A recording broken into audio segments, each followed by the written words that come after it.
अस्सलाम वालेकुम स्टूडेंट्स, आज हम डिस्कस करने वाले हैं थाइमस को। एज यू नो दैट कि हमारे पास क्या होते हैं, लिम्फोइड टिश्यूज़ होते हैं। लिम्फोइड टिश्यूज़ में हमारे पास प्राइमरी होते हैं और सेकेंडरी होते हैं। प्राइमरी में हमारे पास सिर्फ दो ही आ रहे हैं, जो कि हमारे पास क्या होता है, प्राइमरी में हमारे पास एक होता है हमारा बोन मैरो होता है, दूसरा थाइमस होता है। सेकेंडरी में हमारे पास जो है वो स्लिट और माल्ट आ जाते हैं। स्लिट का मतलब spleen, lymph node and tonsils, and thymus जो है प्राइमरी लिम्फोइड ऑर्गन है। अब हम प्राइमरी लिम्फोइड ऑर्गन को डिस्कस करने वाले हैं। इससे पहले हम डिस्कस कर चुके हैं कि हमारे पास क्या है, एक स्प्लीन है। स्प्लीन सेकेंडरी लिम्फोइड ऑर्गन है, हमने स्प्लीन को डिस्कस किया। देन हम लोगों ने इससे पहले जो है वो लिम्फ नोड को स्ट्रक्चर का डिस्कस किया। आज हम डिस्कस करने वाले हैं किसको, अगर आपने नहीं देखा तो इसकी वीडियोस आप देख लीजिएगा, ठीक है। आज हम डिस्कस करने वाले हैं अपने थाइमस को। अब थाइमस हमारे पास क्या है, प्राइमरी लिम्फोइड ऑर्गन है। प्राइमरी लिम्फोइड ऑर्गन क्यों कहा, बेसिकली यहाँ पर क्या होता है, यहाँ पर सेल्स बनते हैं। कौन से सेल्स बनते हैं, टी सेल्स हमारे बनते हैं। लिम्फोसाइट टी और बी होते हैं ना, तो टी सेल्स यहाँ बनते हैं। इनकी एजुकेशन होती है, इनकी जो है प्रोलिफरेशन होती है, एंड देन मैच्योरेशन होती है। इसके बाद जो टी सेल्स होते हैं दूसरे ऑर्गन्स में दिए जाते हैं। लेकिन बेसिकली क्या है कि इन टी सेल्स को बनना है, तो बनने के लिए जो ऑर्गन होता है उसे हम क्या कह रहे हैं, प्राइमरी ऑर्गन कह रहे हैं। तो हमारे पास प्राइमरी बोन मैरो को प्राइमरी क्यों कहा, क्योंकि इसमें बी सेल्स बन रहे हैं। टी सेल्स कहाँ बन रहे हैं, मुकम्मल मेच्योर तो यहाँ हो रहे हैं, आते तो यहाँ से इसका लिम्फोइड स्टेम सेल, लेकिन मेच्योर यहाँ होते हैं, ठीक है। अच्छा ठीक है, अब हम इसके बारे में डिस्कस करते हैं, ठीक है। तो हमारे पास यहाँ पर क्या है, थाइमस में क्या है, थाइमस हमारे पास एक बायलोब्ड सा स्ट्रक्चर है। बायलोब्ड एक स्ट्रक्चर होता है और ये एसिमेट्रिकल होता है, ठीक है। ये बायलोब्ड स्ट्रक्चर है। इस जो थाइमस होता है ना, वो कवर्ड होता है हमारे कैप्सूल से, और इस कैप्सूल को क्या कहते हैं, मतलब कनेक्टिव टिश्यू का कैप्सूल है, ठीक है, जैसे कवर्ड कर रहा है। तो थाइमस हमारे पास क्या है, एक इनकैप्सुलेटेड स्ट्रक्चर है, ठीक है, इनकैप्सुलेटेड स्ट्रक्चर है। अब हम एक जो है ना, इसके लिम्फ जो एक जो है ना लोब को ही हमारे पास क्या है, वन लोब, ये सेकेंड लोब, इन दोनों को हम क्या कह रहे हैं, इसके पास कितनी लोब्स हैं, दो लोब्स हैं। अब मैंने क्या किया, एक लोब को उठा लिया यहाँ से। जब मैंने एक लोब को यहाँ पर उठाया तो मैं क्या देखूंगी, इस लोब की मैंने कहा कैप्सूल है, इस कैप्सूल से आते हैं क्या चीज़, एक्सटेंशन आती है।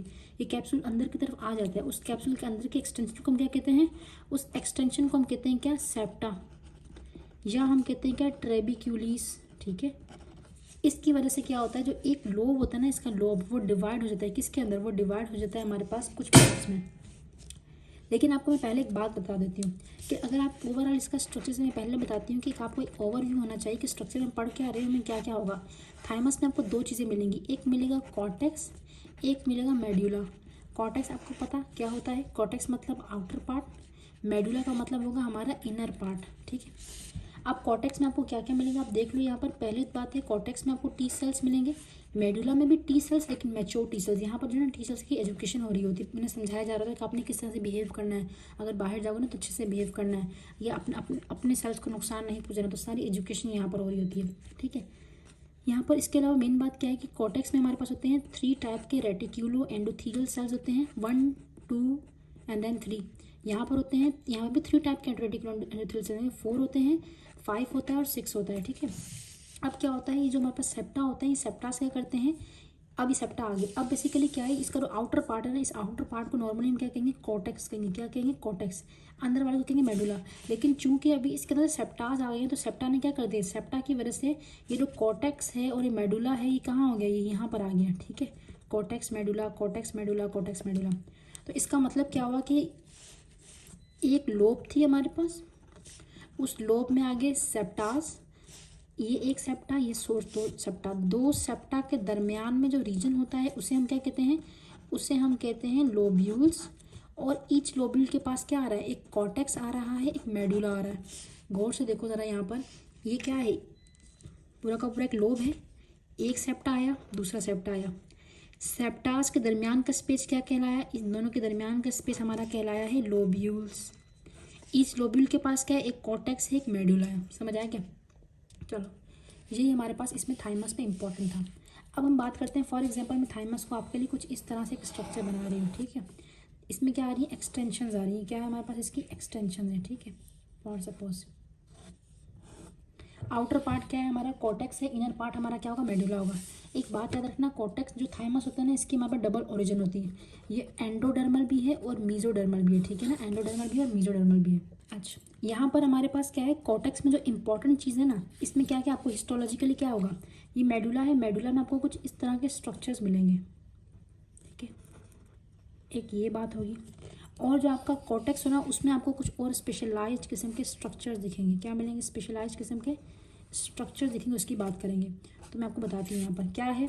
जो हमारे पास कॉर्टेक्स है ना, कॉर्टेक्स में, कॉर्टेक्स की बात करें, कॉर्टेक्स में आपको क्या मिलेंगे यहाँ पर, यहाँ मिलेगा ब्लड थाइमिक बैरियर, यहाँ आपको क्या मिलेगा मेडुला के अंदर, हैसल्स कॉर्पसल, हैसल्स कॉर्पसल। ठीक है, ये क्या है देखो, पहले हम बात कर लेते हैं हैसल कॉर्पसल की। हैसल कॉर्पसल जो है मेडुला के कहाँ पर है, मेडुला के अंदर प्रेजेंट है हैसल कॉर्पसल का। अगर मैं स्ट्रक्चर को यहाँ पर इनलार्ज करूँ तो आप यहाँ पर क्या देखोगे, इसके अंदर आपको एक मिलेगा अंदर वाला सेंटर, जो कि आपको बिल्कुल इस तरह से मिलेगा।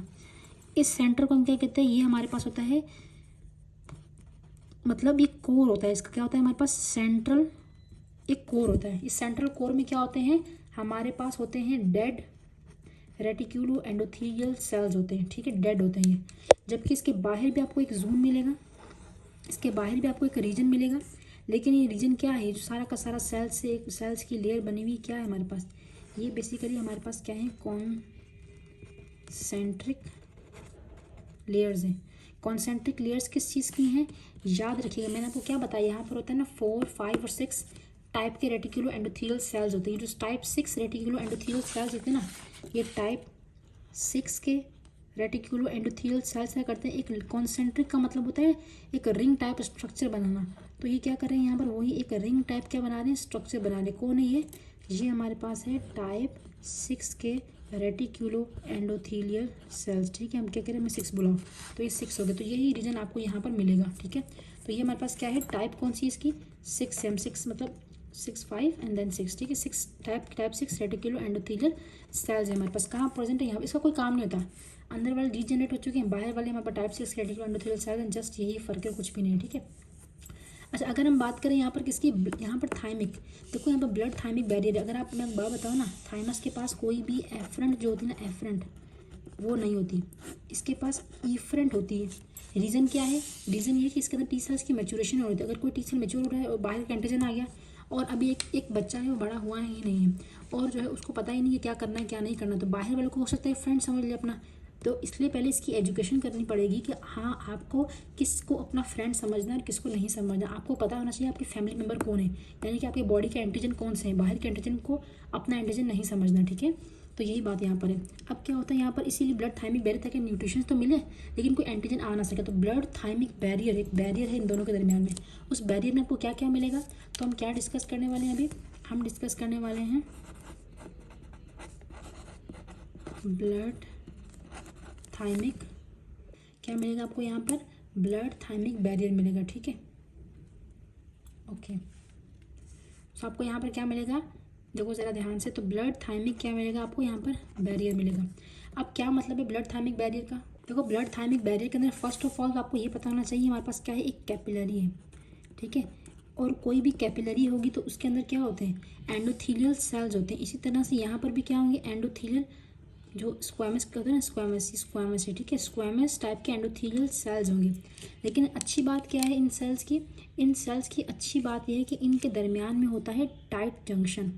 ठीक है, यहाँ पे से बहुत टाइटली पैक्ड होते हैं, इतने पैक्ड होते हैं कि इनके दरमियान में से कोई चीज़ जा नहीं सकती। सही है, तो ये हमारे पास क्या है, ये हमारे हैं स्क्वामस एंडोथेलियल सेल्स हैं, जो कि क्या है, टाइट जंक्शंस हैं।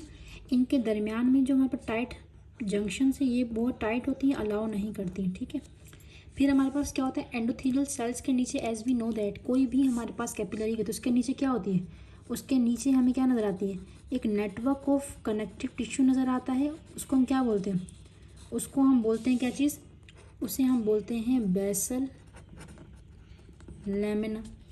लेकिन इसकी ख़ास बात क्या है, इसकी जो बेसल लैमिना होती है वो हमारे पास क्या होती है, इसकी बेसल लैमिना होती है हमारी बहुत ज़्यादा थिक, क्या होती है, थिक होती है, ठीक है, कोई चीज़ पास ना कर पाए।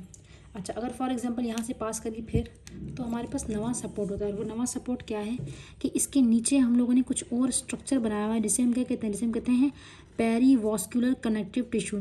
ये क्या है हमारे पास, दिस इज कॉल्ड एज, ये हमारे पास क्या होगा, ये होगा पेरीवास्कुलर कनेक्टिव टिश्यू। इस पेरीवास्कुलर कनेक्टिव टिश्यू में कौन है, हमारे मैक्रोफेजेस हैं। ठीक है, ये मैक्रोफेजेस क्या करेंगे, कोई भी हमारी फॉरेन एंटीजन फॉर सपोज अगर आ जाती है, क्या है हमारे पेरीवास्कुलर कनेक्टिव टिश्यू में, क्या है हमारे मैक्रोफेजेस हैं। अगर कोई भी चीज़ यहाँ से आ रही है और यहाँ एंटर कर जाती है मैक्रोफेजेस उसे खा जाएंगे, अंदर जाने ही नहीं देंगे। देन इसके अलावा हमारे पास क्या होते हैं, एज वी नो दैट हर कैपिलरी के पास क्या हो, उसका अपना एक पेरिसाइट सेल भी तो होते हैं ना। तो यहाँ पर वो चीज़ होगी, क्या है हमारे पास, ये क्या है हमारे, ये हैं हमारे पेरिसाइट्स, ठीक है। देन हमारे पास क्या है, इन पेरिसाइट्स के बाद में क्या आएगा, यहाँ पर मैंने आपको बताया ना, यहाँ पर कुछ सेल्स होते हैं, उनका नाम क्या है, वो क्या कहते हैं, हमें क्या बोलो, एक तो सेल्स ये हो गए ना टाइप 6 के रेटिकुलर एंडोथेलियल से जो कि हेस्टर कॉर्पसल में है। ये सेल्स हमारे पास होते हैं कॉर्टेक्स में। क्या होता है, ये कॉर्टेक्स की बात हो रही है ना, blood thymic barrier, thymic barrier कहाँ है, कॉर्टेक्स के अंदर है ना। तो कौन से सेल्स होते हैं यहाँ पर, मैंने कहा था एक type 1, type 2, type 3 reticular endothelial cell होते हैं। ये जो टाइप 1 के नंबर 1 सेल्स होते हैं ना, यही ब्लड थाइमिक बैरियर बनाते हैं। तो ये हमारे पास क्या है, टाइप 1 के रेटिकुलर एंडोथेलियल सेल्स अपनी एक्सटेंशंस यहाँ भेज रहे हैं और क्या कर रहे हैं, इसे बाकायदा कवर कर रहे हैं ताकि कोई भी एंटीजन जो है ना यहाँ पर ना आ सके। स्ट्रक्चर यहाँ पर भी होगा, ठीक है ना। तो पूरा का पूरा हमारे पास क्या है, ये ब्लड थाइमिक बैरियर है। तो ये जो सारा का सारा मैंने आपको स्ट्रक्चर बनाकर दिखाया, ये वाला यहाँ तक, ये क्या है आपका, ये आपके पास है ब्लड थाइमिक बैरियर, ठीक है। तो हमने अभी तक क्या जिक्र किया, यहाँ पर हमने कहा कि हमारे पास थाइमस होता है। ओवरऑल देखो